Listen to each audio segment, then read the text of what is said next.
그렇다면 오늘 여전히 우리는 대림절 기간에 주님의 오심을 기다리고 있는데요. 주님의 오심에 대해서 기다리고 있는데 그러면 어떤 마음과 자세로 기다려야 할 것인가 한번 생각해 봤으면 좋겠습니다.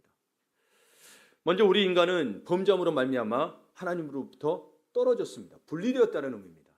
분리됐어요. 그래서 인간에게는요, 잃어버린 영적인 존재, 하나님에 대한 상실감이 내재하고 그 상실감은 인간 내면의 갈망으로 나타납니다.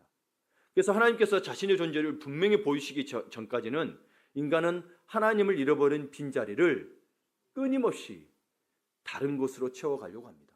그리고 그렇게 살아갑니다.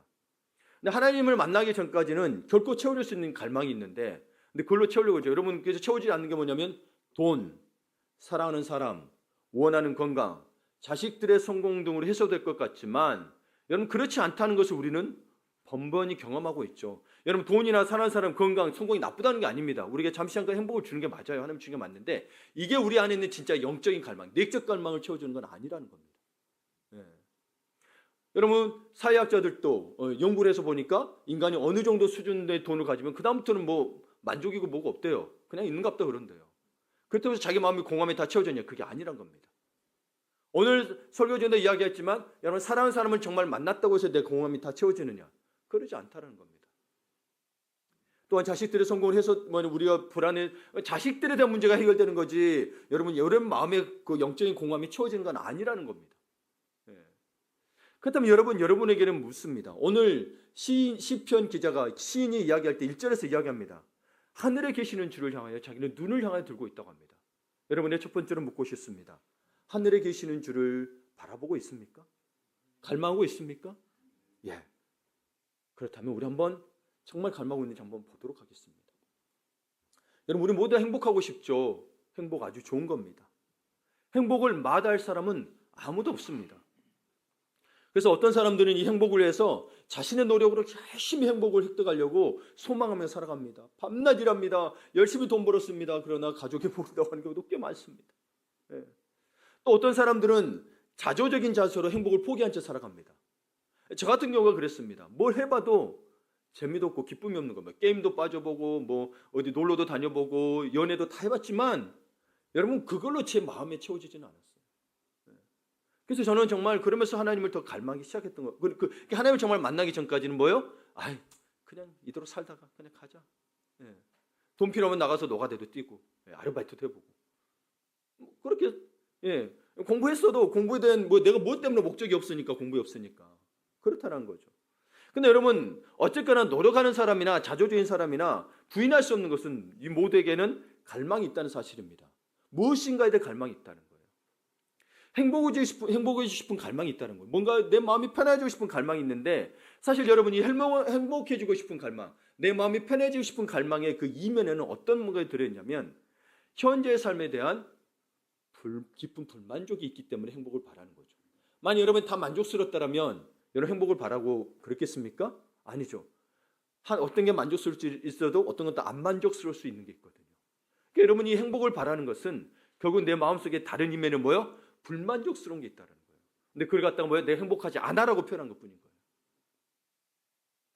그러니까 여러분 우리가 깊이 생각해 보면 하나님을 만나기까지 이 막연한 갈망, 이게 뭔가는 모르겠어요. 여러분도 말했잖아요. 저도 다 해봤지만 거기에 뭐 만족이 없다 그랬잖아요. 근데 뭐에 대한 갈망인지 모르겠어요. 뭐에 대한 목마른지는 모르겠으나 그 막연한 갈망에서 자유로울 수 있는 인간은 없다는 거예요. 하나님을 정말 만나기까지는. 그러면 하나님 믿지 않는 자들도 마찬가지죠. 뭔가 영적인 존재, 인간은 영적인 존재인지라 그걸 만나지 않으면 이게 해소가 안 되는 거예요. 그래서 하나님 믿는 사람들, 안 믿는 사람들을 다 가졌어도 뭐예요? 우리 재벌집으로 따지면 다 가진 거잖아요. 가문도 훌륭하고. 근데도 뭐 이렇게 방황하고 또 예를 들어 마약을 한다든지 여러분 다른 곳 또 불륜을 저진다든지 하여튼 다른 일이 다 일어난다는 거예요. 그러니까 여러분 진짜로 하나님의 영이 찾아오셔서 비로소 우리가 치러 오셔가지고 그분을 만나야만이 우리는 우리 안에 있는 그 깊은 목마름의 정체가 무엇이었는지 깨닫게 됩니다. 그렇게 하나님을 찾고 봤더니 내 마음에 있는 목마름, 내 가슴에 타는 목마름이 뭐였냐면 하나님에 대한 갈망이었다는 거죠. 우리 주님에 대한 갈망이었다는 거예요. 그분이 기도의 진리의 생명을 했잖아요. 그러니까 결국 우리는 실제적으로 하나님에 대한 갈망이 있는데 거기에 세부적으로 보면 길에 대한 갈망, 진리에 대한 갈망, 사랑에 대한 갈망. 뭐요? 생명에 대한 갈망이 우리에게 늘 있었다는 거예요. 근데 그게 세상에는 진짜가 없다는 게 문제란 거죠. 세상에는 뭐요? 완전한 게 없다는 게 문제란 거죠. 진짜 사랑인 줄 알고 봤더니 뭐요? 배신당하기 일쑤죠. 그렇죠? 이 사람은 안 변할 거야. 여러분 돈 앞에서 안 변하던 사람도 있던가요? 네, 다 변하더라고요. 우리 요한복음 신약성경 요한복음 4장에 보면 예수님께서 진짜 사마리아 여인을 찾아가셨습니다. 직접 찾아가신 거예요. 그렇죠? 사마리아를 통해 가시고. 그때 사마리아 여인이 깨달은 것이 있다면 바로 그 갈망이었어요. 자기에게 갈망이 있었다는 사실이에요. 사마리아 여인은 갈망이 많은 사람이었습니다. 포기할 줄 몰랐고 지치지 않았어요. 어떤 의미냐면 그녀는 자신을 사랑해주는 남자가 있으면 갈망이 채워질 것이라고 생각하며 살아갔던 여인 같습니다. 여러분 현대도 어렵고 그 당시에는 더 어려운데 결혼을 몇 번 했어요? 5번이나 했어요. 그때는 더 어려워요. 여러분 재혼도 더 어려워요. 지금도 재혼은 좀 더 수월해졌는데 재혼이 더 어려웠어요. 근데 5번이나 했어요. 근데 하지만 5번의 결혼으로도 그녀의 갈망은 채워지지 않았고 지금 같이 살고 있는 남자는 결혼도 하지 않은 상태인데 이 남자하고 살고 있다는 거예요. 여러분 웬만하면 6명 정도 만나보면 좋은 사람 있는 사람 다 만나봤을 거 아니에요. 그렇죠? 근데 그걸로도 채워지지 않는다는 거죠. 여러분 예전에 신문에 해톡빛도 이야기했지만 한 남자가 여인이 해달라는 거 다 해줬어요. 그렇죠? 하지 말라는 것도 다 안 했어요. 근데 나중에 이혼했어요. 우리는 여인들 다 바라잖아요. 남편이 하라는 거 다 해주고 나 해주면 나는 이혼 안 할 텐데. 근데 이혼했어요. 이유가 뭐냐? 여자가 이혼을 청구했어요. 뭐요? 심심해서 이혼했대요. 살 맛이 안 난대요. 인간은 참 이상하죠. 그렇죠? 힘들면 이혼해, 힘들면 못 살 것 같아서 이혼할 것 같은데 다 해줘도 남자가 여자가 하지 말라는 거 안 하고 다 막 돈도 있었어요. 그래서 재력도 다 해주고 남성도 멋져요. 근데 여자가 심심해서 이혼했대요. 살 맛이 안 난대요. 결혼 생활이 너무 무기력해서 못하겠다. 이 사마리아 여인도 자신을 사랑해주는 남자만 있으면 행복할 것이라고 생각했는데 그러지 않았던 거죠. 네. 여러분 생각해 보세요. 이걸 사실 제가 이혼 숙녀 캠프라는 걸 잠깐 보게 됐어요. 그래서 이혼한 경험한 분이 나오셨어요. 김현태 아나운서라고 제 이름하고 비슷해서 보게 됐어요. 제가 김형태잖아요. 그 김현태인데 그 사람이 남자분들에게 조언을 하는 게 마지막 말이 와닿았어요. 네. 부인이 바뀔 거는 생각하지 마라. 그런데 너가 바뀌지 않으면 이혼해라는 거예요. 네가 바뀔 수 있으면 이혼하지 않고 살아라는 거예요. 여러분 이해되세요? 나도 안 변하고 저 사람도 안 변하는 거예요. 저 사람 보고 바뀔 건 하면 안 돼. 내가 변하면 너 결혼을 살 수 있다는. 그러면 너가 안 바뀌고 그러니까 저 사람 탓하지 말라는 거예요. 부인 탓 남편 탓하지 말고 네가 안 바뀔 것 같으면 이혼하래요. 그럼 불행하니까. 그러면 웬만하면 살으래요. 그냥 다 받아들이고 살으래요. 그렇죠? 여러분은 어떻게 생각하세요? 그렇죠? 여러분 이 사마리아 여인도 자기 인생을 망가뜨리려고 여러 번 결혼한 건 아니잖아요. 그렇죠? 여러 번 결혼한다고 해서 여러분 그럼 상처가 쌓이고 아픔이 쌓인다는 건데 여러분 자기 인생을 망가뜨리는 거 하는 건 아닌데 행복해지고 싶어서 그런 거잖아요. 그렇죠? 근데 여러분 여전히 행복하지 않았다라는 거예요. 6번째 남자를 찾았다라는 거예요. 결혼도 이제 쓸모없다는 거죠. 결혼도 하지 않고 살더라는 거예요. 그 눈물가에 나왔어. 그것도 대낮에. 그런데 그날 우물가에서 주님을 만났습니다. 주님께서 그녀를 만나 주셨을 때 그녀는 비로소 자기가 느껴온 갈망의 실체를 보게 됩니다. 남자가 누군가가 나를 사랑해 주지 않았기 때문에 나는 갈망했다고 생각했는데 그게 아니었다라는 거예요. 주님을 만나고 나서 갈망의 실체를 만났다는 거예요. 자기가 어떤 하나님을 떠난 존재이기 때문에 이 갈망이 있었다라는 거예요. 목마름이 있었다라는 거예요. 그래서 그 갈망은 오직 주님께서만 채워주실 수 있다는 것을 알게 된 겁니다. 그래서 요한복음 4장 13절에서 14절 같이 읽어보겠습니다. 이 물을 마시는 자마다 다시 목마르려니와 내가 주는 물을 마시는 자는 영원히 목마르지 아니하리니 내가 주는 물은 그 속에서 영생하도록 솟아나는 샘물이 되리라. 아멘. 그녀의 갈망은 오직 하나님만이 채워줄 수 있다고 말씀하셨어요. 여러분의 환경이 해결되고 지금 닥친 문제들이 해결되면 여러분 갈망이 사라질 것 같아요? 아니에요. 해결돼도 해결되지 않돼도 갈망합니다. 근데 사단이 속여요. 힘들게 해서 너 힘들기 때문에 너 몸속에 목만 있고 갈망하는 거야. 그래서 힘든 거라고 하는데 여러분 다시 말씀드리지만 아까 부부 이야기했죠? 네가 바뀌지 않으면 이혼해라는 거예요. 환경이 바뀌는 게 아니에요. 네가 바뀌어야 된다는 거예요.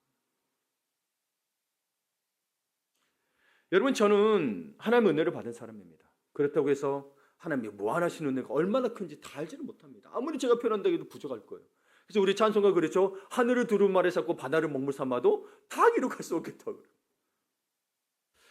여러분 그렇게 다 알지 못한다고 해서 저는 하나님을 떠날 생각이 없습니다. 이성적으로 다 알아야만이 떠나면 내가 믿을 수 있는 걸까요? 그 이성으로 다 이해되는 존재라면 하나님이 아니죠. 인간이죠. 똑같은 인간이. 야, 살고 보니 다 똑같더라. 니나 내나 인간인 거예요. 하나님이 이해할 수가 없어요. 다 알 수 없어요. 근데 여러분 그것 때문에 내가 떠나지 못하냐 그게 아니고 은혜 받은 사람은요 하나님을 못 떠나요. 그 갈망이 어디서 해결되는지 알기 때문이에요. 저도 방황했다 그랬잖아요. 그렇죠? 다른 걸로는 안 채워져요. 내 하나님 은혜를 경험하고 나니까 내 마음의 갈망이 목마름이 사라지더라는 거예요. 여러분 그러면서 어느 정도까지 이 은혜를 갈망하고 하나님을 찾느냐면 하나님을 절대로 떠나지 않겠다고 고백하는 사람이 있는데 여러분 이처럼 말한 사람 없을 거예요. 욥을 또 여러분 개혁개정 말고 현대의 성경이 어떻게 표현하고 있냐면 여러분이 한번 같이 우리 정말 고백하는 마음으로 한번 읽어보겠습니다. 비록 하나님이 나를 죽이실지라도 나는 그를 신뢰할 것이다. 아멘. 여러분 혹시 이렇게 기도해 본 적 있으신가요? 여러분 아내가 남편이 나 죽이려면 떠나잖아요. 떠날 수 있습니다. 사람이 그런 건데 하나님이 나를 죽인다 하실지라도 여러분 하나님을 정말 믿고 신뢰할 수 있습니까? 그게 신앙입니다. 이분은 거짓 없이고 진짜 참된 분이시기 때문에 이단이라면 떠나야 되죠. 근데 제가 한 하나님은 그게 아니에요. 여러분 우리 대한민국에 재림 예수가 50명이 있대요. 깜짝 놀라요. 조심하세요, 여러분. 박혁이라는 사람 최근에 조심하시고. 그 사람들 다 뭔지 아세요? 막 취업사역해요. 그러면서 인터넷으로 온라인으로 들어왔어요. 직접 만나면은 나와서 사람들 잡아오고 그러니까 이제 온라인에서 하기도 자기 못 만나게. 근데 언론 하게 되면서 결국 뭐 한 줄 아세요? 장사예요. 자기가 쓴 책이 여러분 책 한 권이 20만 원이에요. 이런 책들이. 내가 진리를 가르치겠다 20만 원. 티셔츠 만들어가지고 하늘의 기운을 넣었대. 13만 원이야. 환장하겠어. 5천 원 주면 살 거야. 근데 사람들이 거기에 갖다 바치더란 말이에요. 뭐 때문에 그럴까?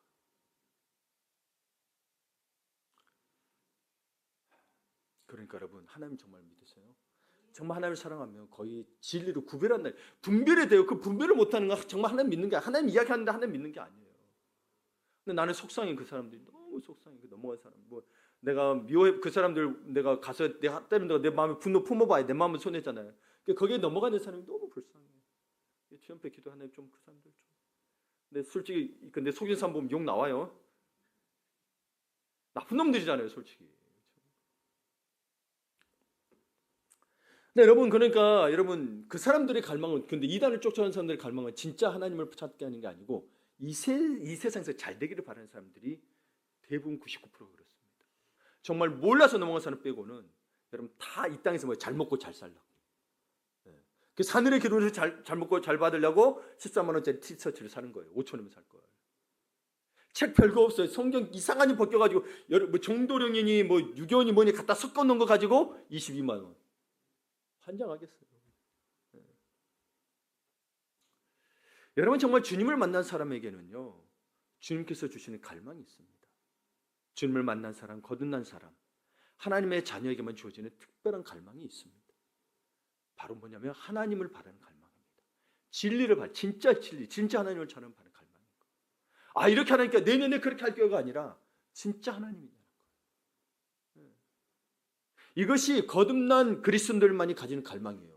그러니까 바리새인인데 니고데모가 밤에 찾아와가지고 예수님 앞에 다른 바리새인은 안 찾아와요. 여러분 정말 니고데모 같은 갈망이 있어야 돼요. 찾아와서 내가 어찌하여 구원을 얻을 수 있겠나이까? 네가 물과 성령으로 거듭나지 않으면 너가 나를 보지 못하리라. 하나님 나를 보지 못하리라.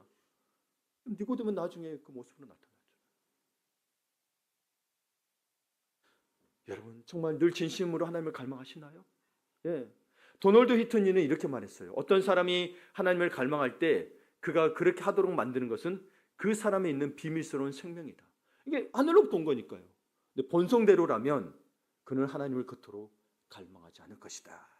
내 본성 그렇죠? 본질상 진노잖아요. 조금만 건드려도 야 네가 뭔데 그러는 본성인데 본성대로는 안 돼. 그래서 육적인 상태, 거듭나지 않은 상태로 남아있으면서 하나님을 목말라 하는 사람은 아무도 없다. 새롭게 되지 않은 사람은 하나님보다 더 빨리 다른 것을 갈망한다. 그게 뭐겠어요? 자기 욕심에 따르는 거죠. 그렇죠? 물질이든 이성이든 쾌락이든. 그래서 하나님을 갈망한다는 것은 거듭난 본성의 증거다. 그것은 영혼 안에서 일어나는 은혜의 역사다. 그것에 대해 감사해야 한다는 거예요. 내게 정말 하나님 대한 갈망이 있는 걸 감사해 보셨어요? 이제 그에 대해서 감사하셔야 돼요. 네. 아이고 내게 맛있는 거 주셔서 그것도 감사해요. 근데 진짜 감사하고 너무너무 감격해야 될 것은 뭐냐? 내게 하나님을 갈망한 걸 주셨다는 그게 여러분의 거듭난 증거라는 거예요. 내게 그게 없다면 나는 거듭나지 못했다는 거예요. 그래서 니고데모처럼 주님을 찾아가야 돼요. 사마리아 여인처럼 찾아가야 돼요. 솟아나는 샘물 성령을 받아야 된다는 거예요. 네. 마틴 로이드 존스도 이렇게 말합니다. 자신이 그리스도인이라고 주장하는 모든 사람에게 던져야 할 가장 중요한 질문은 이것입니다. 지금 우리에게 던지는 질문이에요. 당신은 영혼 깊숙이 하나님을 목말라 하고 있는가? 목말라 하고 있는가? 우리 당구 좋아하시는 장로님이 처음 당구 배울 때 그런다고 하더라고요. 누워있어도 보인다 이게 막 왔다 갔다. 여러분 주님을 그렇게 생각해 본 적 있습니까? 네. 다른 거 여러분 좋아하지 말라는 의미가 아니에요. 제 말은 진짜 다른 것만도 못하게 우리 주님을 갈망하지 않는다라는 거예요. 우리 생명의 근원이 되시는 분입니다. 이제 우리가 다음으로 생각해 볼게요. 그러니까 하나님을 갈망하면 어떻게 갈망해야 될 것이냐? 그러면 우리가 뭘 보고 수 있겠어요? 두 번째로 볼 게 뭐냐면 하나님을 갈망하는 자의 고백과 기도입니다. 하나님을 갈망하는 자의 고백 기도. 그럼 한번 보시죠. 나의 고백과 기도는 하나님을 갈망함이 있는가 한번 생각해 보세요. 내가 지금까지 기도하는 거 정말 하나님을 갈망함으로 했느냐 아니면 하나님이 주신 것 때문에 했느냐 봐보시라는 거예요. 그래서 시편에는요. 제가 굳이 제가 하는데 여러분에게 다 간증이 있었는데 그래도 성경에 올라와 있는 시편에서 하나님을 갈망하는 사람들의 고백의 기도가 가득합니다. 오늘 그 시편의 4개를 볼 텐데요. 우리 시편 42편 1절과 2절 한번 같이 읽어볼까요? 하나님이여 사슴이 시냇물을 찾기에 갈급한 같이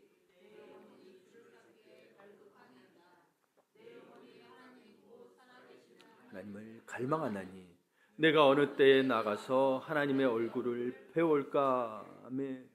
이게 목마른 사슴이 정말 목말라가지고 시냇물을 찾자 헤맸듯이 정말 내가 하나님 뵙기를 갈망하냐는 거예요. 두 번째 시편 63편을 봅니다. 같이 읽어볼까요? 하나님이여 주는 나의 하나님이시라. 내가 간절히 주를 찾되 물이 없어 마르고 황폐한 땅에서 내 영혼이 주를 갈망하며 내 육체가 주를 앙모하나이다. 내가 주의 권능과 영광을 보기 위하여 이와 같이 성소에서 주를 바라보았나이다. 아멘. 하나님 나의 하나님이신데 하나님을 너무 갈망하는 이게 하나님이 이미 만났고 하나님을 있어요. 근데도 뭐예요? 갈망하더라는 거예요. 이분을 또 갈망하더라는 거예요. 그래서 어디에 나오냐면 성소에 나온 거예요. 성전 나와가지고. 그래서 우리도 그럴 때 그렇잖아요. 하나님 만나고 하나님 물론 내 마음 만져주는데 너무 또 하나님 더 보고 싶어 나와서 뭐예요? 이제 십자가 보면서 쫙 또 우리 눈물 쏟잖아요. 시편 130편에 보게 되면 나 곧 내 영혼은 여호와를 기다리며 나는 주의 말씀을 바라는도다. 파수꾼이 아침을 기다림보다 내 영혼이 주를 더 기다리나니 참으로 파수꾼이 아침을 기다림보다 더하도다. 이 표현은 정말 군대 갔다 오신 분들 압니다. 특별히 이제 저도 두 가지 종류의 파수꾼이 있었는데 부침번 했을 때는 2시간씩 돌아가면서 해요. 사람이 있으면. 근데 여러분 새벽에 끼워가지고 그러면 미칠 노릇입니다. 그렇죠? 다음 때까지 기다리기가 보통 일이 아니에요. 이 선임자 말 많은 선임자 만나면요 한 이야기 또 해요. 미치겠어요. 내가 말이야 나가서 밖에서 이 이야기하는 거 그리고 맨날 여자 이야기하고 안 좋은 이야기해요. 담배 피우는 사람은 늘 옆에서 담배 피우고 있고 미칠 노릇입니다. 또 삼계도를 할 때는 여러분 아침반이라고 있는데 새벽 2시부터 8시까지 당직을 서야 돼요. 그러면 잠을 안 자고 2시에 가야 된단 말이에요. 그럼 8시가 너무 기다려져. 그때 자야 되니까. 너무 기다려져요. 정말 지금도 떠올라요. 그 기다리는 마음이 저는 기억이 나요. 그때도. 그런데 이것보다 더 기다린다요. 주님을. 와, 당구 삼각형 돌아가는 것보다 더 주님을 기다리신다는 거예요. 그렇죠? 여러분 당구가 나쁘다는 의미가 아니에요. 제 말은. 하나님을 그만큼 더 생각하는 거예요. 저도 가끔 놀려요. 테니스 생각할 때 이 각도 이렇게 치면 이렇게 하다가 보면 이게 굉장히 복잡한 메커니즘이 있는데 이렇게 하면 될까 생각하다가 깜짝 놀려요. 내가 주님이 이렇게 생각하고 있나 오늘. 그러니까 그걸 회개한다고 내가 또 주님을 생각했구나. 이 마음을 갖는 거예요. 여러분이 좋아하는 거 생각이 나쁘다는 의미가 아니에요. 그렇게 내가 그러면 그만큼 하나님을 생각하고 있는가. 여러분 생각해보세요. 내 자녀, 내 남편, 내 아내 생각하는 게 해야죠. 다른 사람 생각하면 되겠어요? 안 되죠. 그렇죠. 근데 생각하다가 주님을 내가 생각하고 시편 143편에 보게 되면 아침에 나로 하여금 주의 인자한 말씀을 듣게 하소서. 내가 주를 의뢰함이니이다. 내가 다닐 길을 알게 하소서. 내가 내 영혼을 주께 드림이니이다. 여러분 제가 제 친구 고등학교 때 이야기했죠. 진짜 아침이 기다려집니다. 하나님의 말씀으로 말씀해 주시는데요. 그 다음날 아침이 기다려져요. 진짜 오늘은 무슨 말씀 오실까? 미리 안 봐. 한 장씩 매달 한 장씩 보는 거거든. 다음 장 거 미리 안 봐. 그 다음날 보고 싶어. 정말 기다려요. 아침에. 네. 고등학생인데 6시에 일어나가지고 그 말씀을 봐요. 오늘 하나님 어떤 일 하실까 그런 거예요. 저 아직도 그 기쁨이 남아 있습니다. 그 말씀 보면. 그 친구가 나중에 고백했다 그랬죠. 제가 나중에 야 친구야 우리 저기 캠퍼스 가서 복음 전하자. 내가 3번인가 이야기했고 2번인가 3번 했어요. 근데 하나님 내게 2명이 가라고 했었으니까. 근데 그 친구가 아무 말 안 한 거예요. 나중에 지금 2년 전인가 이야기한 거예요. 형태야 그때 네가 그랬을 때 안 갔을 때 그거 사라졌어라고 이야기했어. 나는 몰랐었죠. 예.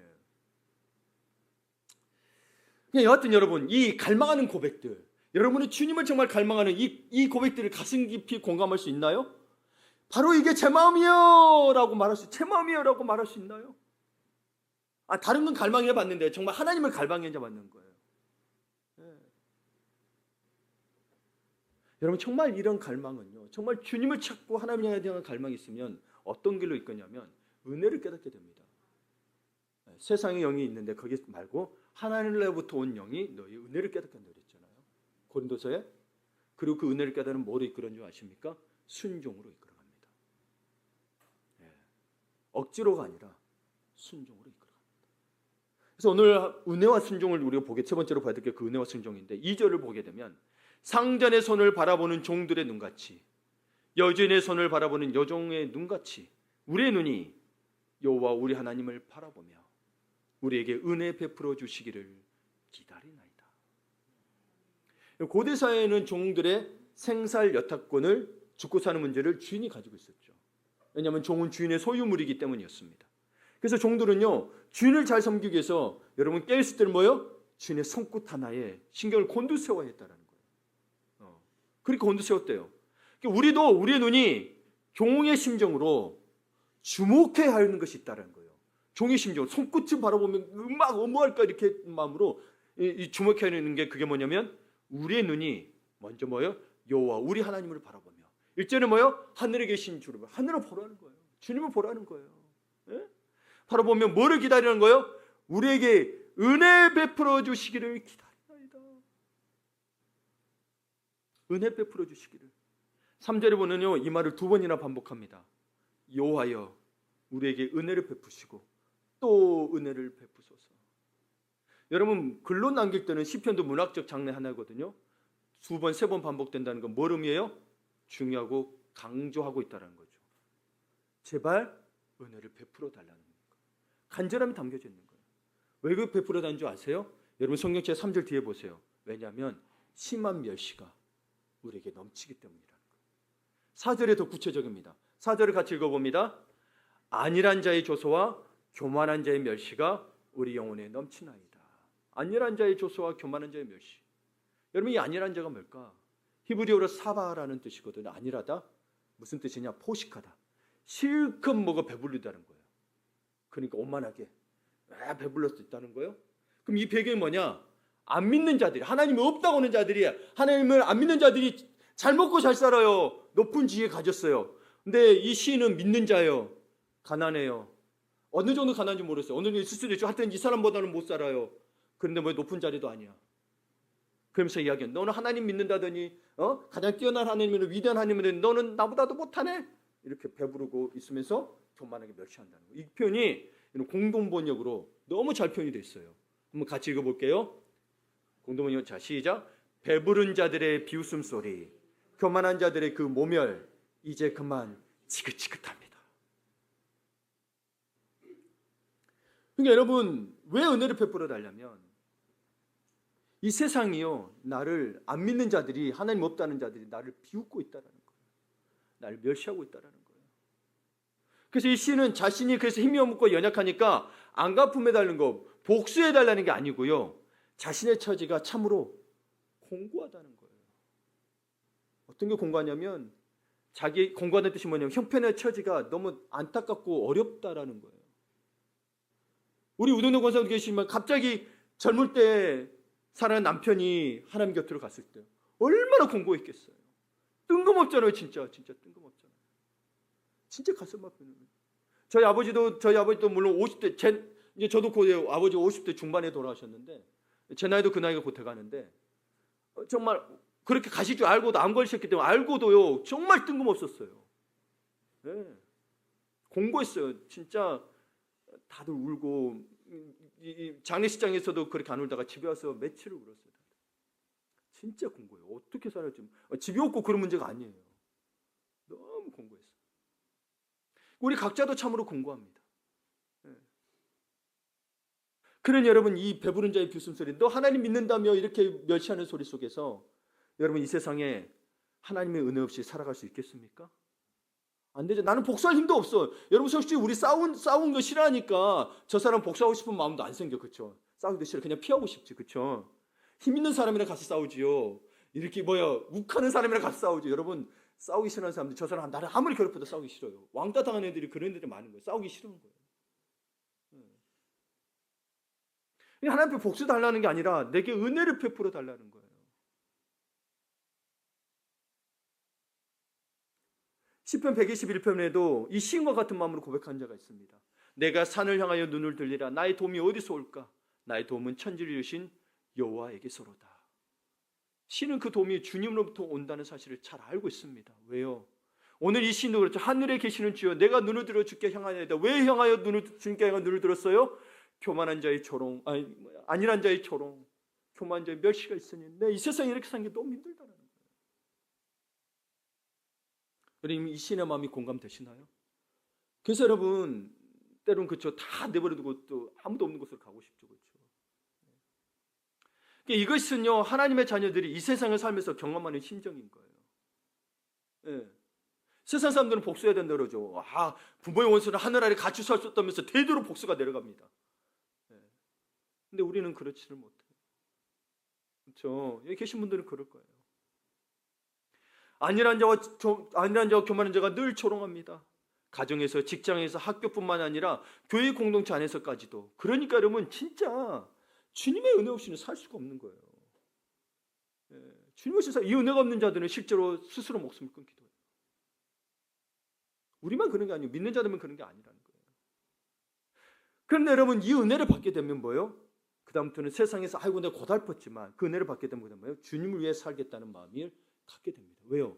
이 은혜를 주신 분이 주님이시니까. 그러면 그 주님을 위해서 살겠다는 마음이 뭐로 가는 거예요? 순종으로 가게 됩니다. 근데 주의 말씀에 순종하고 싶어지는 거예요. 순종하려고 막 억지로 하는 게 아니라 순종하고 싶어져요. 그러면서 어떻게 해요? 삶의 환경은 그대로일지라도 삶의 목적이 바뀌는 거죠. 네, 환경은 그대로예요. 저 사람 바뀐 게 아니에요. 내가 바뀌었다니까요.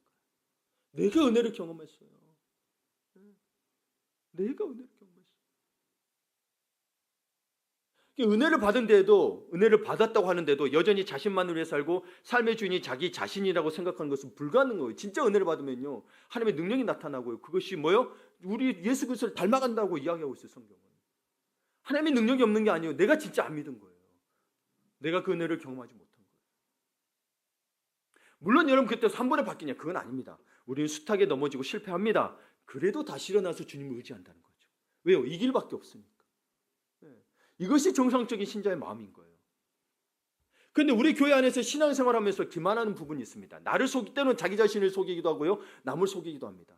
열심히 교회를 하고 봉사도 할 수 있습니다. 교회의 중요한 결정도 관심이 많습니다. 잘못된 교회 운영에 불만을 가질 수 있고 그에 대해 바른 생각을 말하기도 합니다. 하지만 그렇게 교회에 대해서 사랑과 같지만 정작 하나님을 향한 갈망은 없을 수 있습니다. 그래서 하나님, 나 주일만 예배드리고 말게요. 하나님에 대한 갈망이 없어요. 여러분, 여러분 정말 사랑하는 사람 만났으면 매일 만나고 싶은 것과 똑같은 거죠. 그런데 주님에 대한 갈망이 없으니 일주일에 한 번 오고 말겠다라는 거예요. 한 번만 찾고 뭐 예배 자리 안 와도 괜찮아요. 그걸 떠나서 한 번만 찾고 말겠다라는 거예요. 심지어 예배조차도 안 와. 삶이 바쁘니까. 진짜 은혜를 받고자 하는 마음이 있는지 모르겠습니다. 문제 해결이 문제인지 은혜를 받고 싶은 건지 잘 모르겠습니다.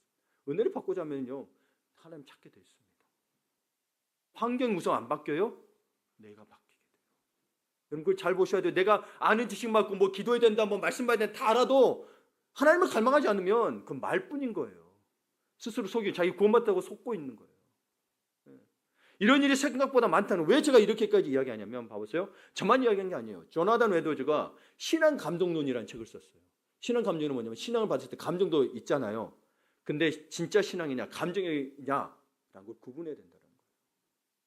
신앙 참 감정도 있어요.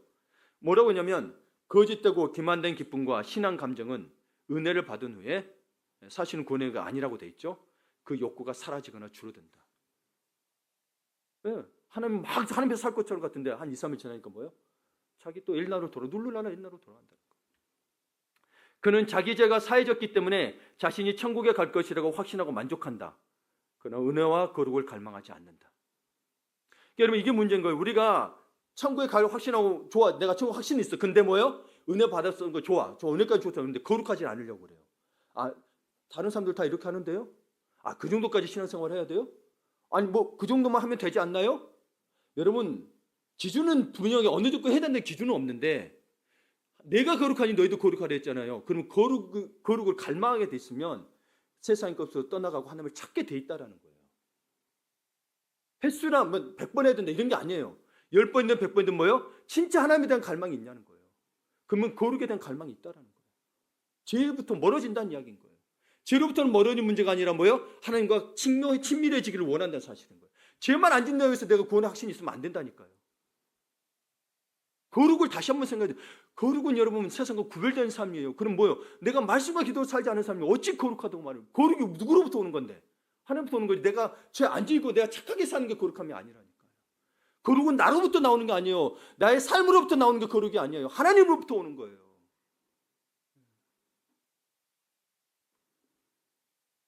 그래서 그렇게 되면 뭐냐면 이미 가지고 있는 것보다 더 탁월한 것을 좀처럼 생각하지 않는다. 더 큰 은혜를 사모하지 않는다. 이 정도면 괜찮다는 거예요. 신앙생활. 새벽기도 몇 번 나가고 주일 참석하면 괜찮다. 이 정도 봉사하면 괜찮다라는 거예요. 이들은 마치 해야 할 일을 다 한 것처럼 행동한다. 그들은 과거의 경험에 체험에 의존하여 살아간다. 이게 신앙 감정론에서 조나단 웨더가 19세기의 영적 대가성 일으킨 분이거든요. 이분이 이야기한 거예요. 그래서 우리 리더들은 조나단 웨더처럼 할 수는 없을까 책 읽었잖아요. 그의 삶이 얼마나 경건하고 거룩했는지. 여러분 경건주의가 여러분 정말 그 계몽주의로부터 나온 거예요. 우리 이성적으로 만족하고 이 정도는 괜찮아로부터 나온 게 경건주의예요.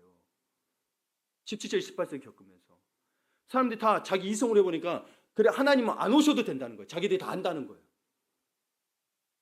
그러면서 경건주의를 찾은 거예요. 주님만이 주인이시다. 주님을 먼저 찾아야겠다고. 여러분이 만족하고 있고 여러분이 생각하는 신앙 수준으로 만족하면 안 돼요.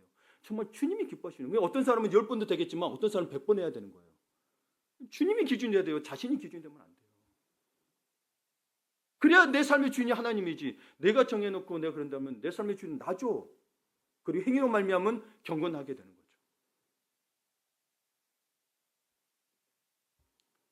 너무나 많은 사람이 회심도 하기 전에 거짓 만족에 빠져서 은혜를 받았다고 느끼며 모든 영적 노력과 추구를 놓아버리는 거예요. 그래서 세상 것을 또 쫓아가요. 이거 한 다음에 이거 한 다음에. 특별히 여러분 우리 나이 들어가신 분들이 이제 많습니다. 그렇죠? 안 그래도 인구도 나이 들어오신 많아요. 그래서 신학대학 같은 데서도 노인 연구에 대해서 더 박차를 가하고 있습니다. 교회 안에서. 치매에 대한 연구도 하고 있고 그러면서 치매 전문가들 나와서 예를 들어서 신앙생활이 치매 예방하는 데 굉장히 좋대요. 하여튼 그렇습니다. 정말 정열적으로 이야기해요. 근데 여러분 보세요. 그런데 나이 드신 분들은 또 하나님 앞에 가까울 일이 가까우니까 더 친밀해져야 되잖아요. 근데 점점 더 멀어지는 현상이 발생됩니다. 젊은 사람이 해야지 뭐 해야지. 이게 세상적인 사고가 들어서는 거예요. 계몽주의 같은 게. 그게 합리적이잖아요. 계몽주의 이성적 합리적이에요. 근데 그게 하나님의 자리를 뺏어버렸어요. 하나님이 없다는 게 아니라 하나님이 안 오셔도 돼요가 돼버린 거예요. 예를 들면 그러니까 나이 드신 분들이 하나님 그분 자체를 더 갈망해야 되는데 하나님 앞에 갈 날을 갈망합니다. 이게 무슨 말이냐면 여러분 하나님 앞에 갈 때까지 하나님을 갈망하셔야 되는 거예요. 하나님 앞에 갈 날만 갈망하고 있으면 안 돼요. 그거 거짓 신앙이라는 거예요. 그 말을 바꾸셔야 돼요. 몰랐다면 이제 바꾸셔야 돼요. 네. 하나님 앞에 갈 때까지 하나님을 갈망하기를 원합니다. 네. 아유 나 이게 아무것도 없고 나 아프고 병들고 그랬으니까 하나님 앞에 가기만 하면 돼. 이렇게 고백하면 안 돼요. 하나님을 갈망하셔야 돼요. 내일 가시더라도. 네. 그러면 그렇다면 정말로 영적 은혜를 경험했고 하나님의 선하심을 맛본 사람은 어떻게 반응할까요? 베드로전서 2장 2절에서 3절을 같이 읽습니다. 갓난 아기들 같이 순전하고 신령한 젖을 사모하라. 이는 그로 말미암아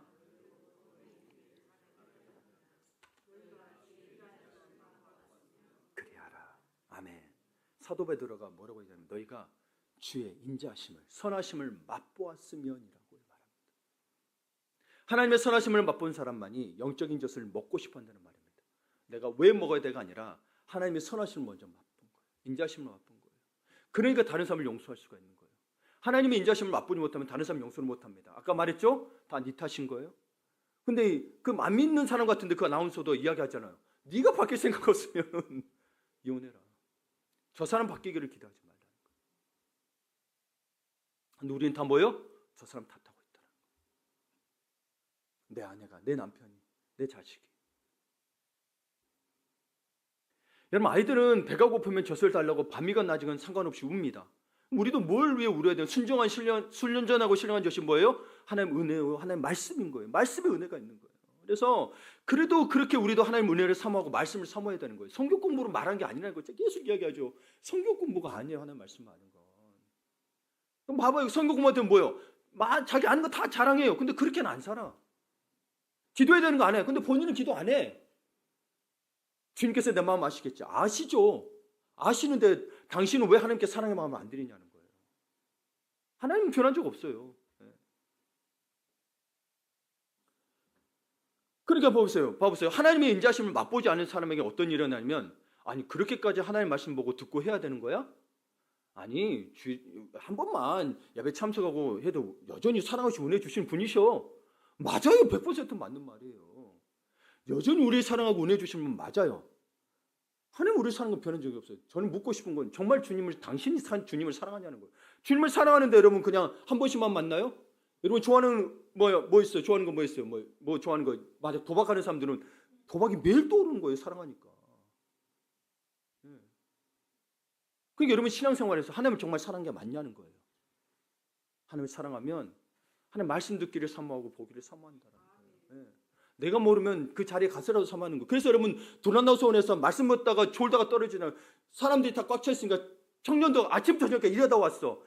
거기 앉자가 3시간 동안 했어요. 바울이 3시간 동안. 떨어져 죽어버려요. 그럼 바울이 가서 기도해서 살려야 되죠. 그런 열정이 있냐는 거예요. 피곤하니까 못 나오는 게 아니라 피곤했으니 와서 더 듣더라는 거예요. 이름이 두기고였나? 네.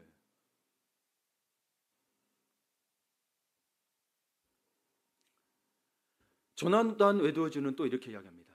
참된 성도가 은혜로운 사랑으로 하나님을 더 사랑하면 할수록 그는 더 사랑하기를 갈망하게 되고 자신이 하나님을 많이 사랑하고 있지 않다는 사실 때문에 괴로워한다.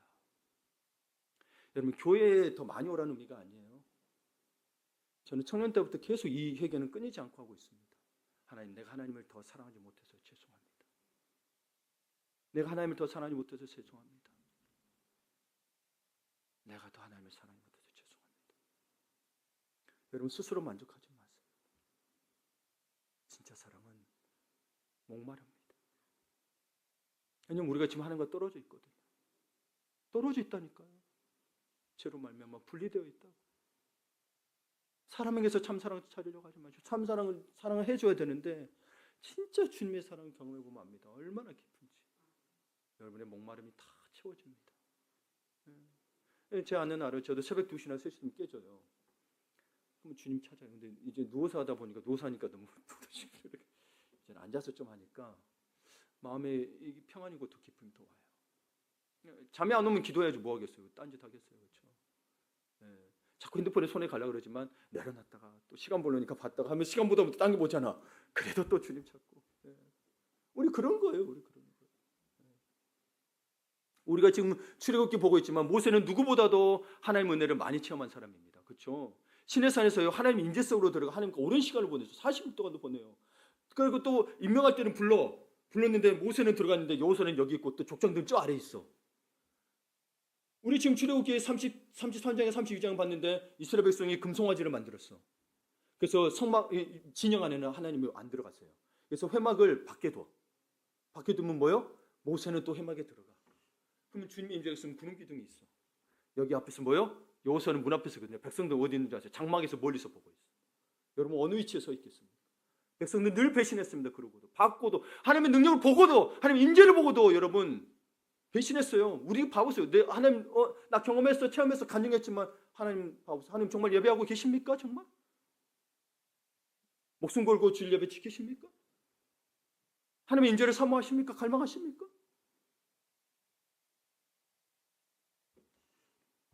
그래서 그런 그가 어떤 기도를 하게 되냐면 하나님 앞에서 주의 영광을 보여주소서라고 기도합니다. 이미 하나님의 영광을 맛봤기 때문에 알아요. 그래서 늘 회막에 들어가서 하나님 영광을 보여달라니까 실제로 내일 여러분 큐티에 보게 되면 뭐예요? 하나님이 여기 손으로 덮어주시고 등을 보여주십니다.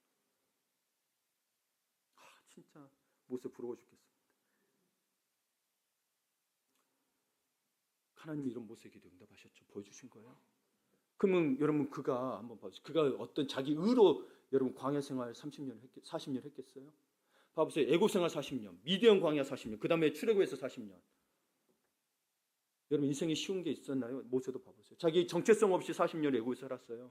알고 봤더니 자기 정체성이 뭐 히브리인이에요. 그 알고 봤더니 다시 40년 미디안으로 가요. 그래서 좀 편하게 좀 마음 편하게 잊어버려 살려야 되면 주님 부르셔. 목이 뻣뻣한 백성이라고 이야기합니다. 성경에 보이는 출애굽한 백성들 보고. 그 백성들은 무려 40년 동안 광야 생활하면서 그 무거운 생활 사명을 감당하면서 수많은 고초를 겪었습니다. 그리고 여러분 심지어 여러분 약속의 땅으로 불러내려 놓고 모세는 못 들어갑니다. 가나안 땅에. 그런데 그가 원망하던가요? 아니요. 그는 사명 자기 완수한 자리까지 그대로 순종했습니다.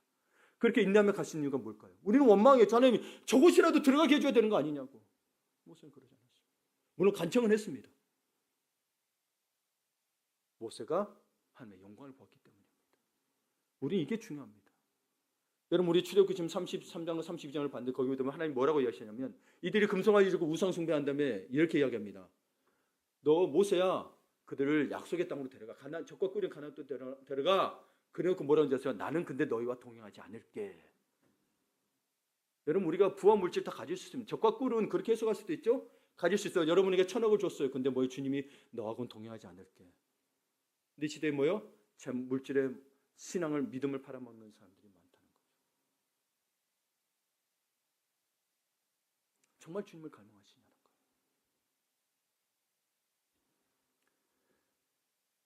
모세는 큰 은혜를 받은 사람이었기에 더 큰 은혜를 사모했고 하나님은 그의 갈망을 채워주셨던 것입니다. 말씀을 마무리 짓습니다. 세상의 것으로 걱정 근심으로 세상의 것들 뭐 욕심도 있죠. 그리고 또 걱정 근심이 있죠. 이거로 가득 차 있는 심령에 영적 갈망이 있을 자리가 없습니다. 왜요? 그 문제가 내 마음에 지금 가득 차 있기 때문에 그 문제만 해결하게 잘하지 하나님에 대한 갈망이 없어요. 세상으로 가득하다는 것은 성경이 말하는 죄나 나쁜 행위가 가득한다는 말이 아닙니다. 우리가 살아가면서 일상적으로 누릴 수 있는 모든 좋은 것들을 가리킬 수 있습니다. 말했죠. 남편이든 아내든 자녀든 다 그럴 수 있다는 거예요. 그 좋은 것들이 우리를 하나님을 향한 갈망에서 멀어지게 만든다는 거예요. 그걸 주의하라는 거예요. 사랑하는 성도 여러분, 부디 더 큰 은혜를 사모하여 사마리아 여인처럼 목마름이 채워지고 모세처럼 하나님의 영광을 보는 삶이 되시기를 축원합니다. 아멘.